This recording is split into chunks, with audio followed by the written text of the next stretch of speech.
მოგესალმებით მეგობრებო. მოგეხსენებათ სწორი კვება ძალიან მნიშვნელოვანია ჯანმრთელობისთვის, ამიტომ გადავწყვიტე ვიკვებო სწორად და თქვენს გირჩევთ. გამოიწერეთ ჩემებური სამზარეულო, სადაც ხშირად ნახავთ სწორი კვების ახალ რეცეპტებს. საუზმე აუცილებლად უნდა იყოს ცილოვანი. ამიტომ მოვამზადოთ ომლეტი.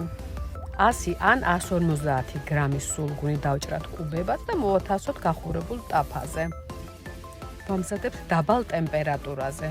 სანამ ყველი გათნება, გავრეცხოთ 100 გრამი ისპანახი და დავჭრათ საშუალო ზომებად.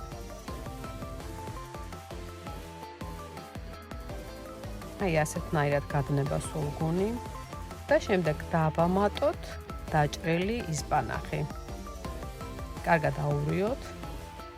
ერთგვაროვანი მასა რომ მივიღოთ, დაგვჭირდება 2 კვერცხი, გავთქვიფოთ. მარილს არ ვამატებთ, რადგან საკმარისია ყველის მარილი. სწორი კვების დროს მარილი უნდა დავიყვანოთ მინიმუმამდე. დავასხათ კვერცხი, გადავანაწილოთ მთელ სივრცეზე, დავახუროთ თავზე და 3-4 წუთის შემდეგ მოვუხსნათ გვერდები და მოვუხსნათ ძირიდან ფრთხილად, რომ არ დაგვეშალოს.